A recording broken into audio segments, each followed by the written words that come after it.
নমস্কার, আমি প্রিয়াঙ্কা বকুলাস ভিলেজ কুকিংয়ে আপনাদের সকলকে স্বাগত জানাই। আজকে চলে এসেছি আবারও নতুন একটা রেসিপি শর্ট ভিডিও নিয়ে। আজকে বানাবো ঝিঙে আলু পোস্ত।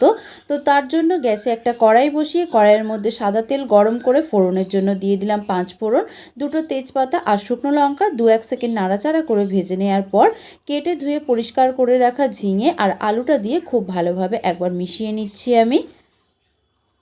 এরপর ঝালের জন্য দিয়ে দিচ্ছি কয়েকটা চিড়ে রাখা কাঁচা লঙ্কা আর একটু নুন দিয়ে নিলাম। খুব ভালোভাবে মিশিয়ে নিতে হবে। এবারে আমি কিছু সময়ের জন্য ঢেকে দেব। ঢাকনাটা খুলে আরও একবার নাড়াচাড়া করে নিচ্ছি। এরপর দিয়ে দেব হলুদ গুঁড়ো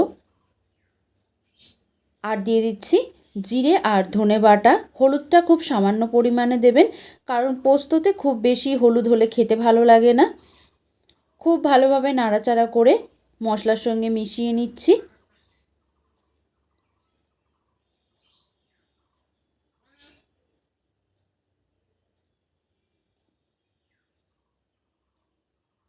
এরপর দিয়ে দেব পরিমাণ মতো জল।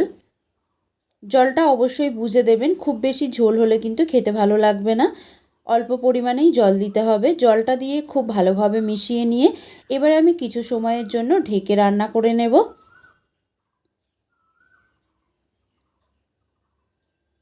একবার ঢাকনাটা খুলে দেখে নিচ্ছি। দেখুন ঝোলটা ফুটতে শুরু করেছে। এইবারে আমি দিয়ে দেব পোস্ত বাটা। পোস্ত বাটা দিয়ে খুব ভালোভাবে আমি একবার মিশিয়ে নিচ্ছি। আর বাঙালির তো ঝিঙে আলু পোস্ত হোক কিংবা শুধু আলু পোস্ত, খেতে কিন্তু দারুণ হয়। আর এই গরমের দিনে এই রকম পোস্ত দিয়ে যে কোনো রান্নাই আমাদের খেতে সকলেরই প্রায় ভালো লাগে। দেখুন আলুটাও সিদ্ধ হয়ে গেছে। আর ঝিঙে তো খুব বেশি সময় লাগে না সিদ্ধ হতে, ঝিঙে আগেই সিদ্ধ হয়ে গেছে। তবে আমি আরও একবার ঢেকে দিয়ে ঝোলটা আরও একটু শুকনো করে নেব।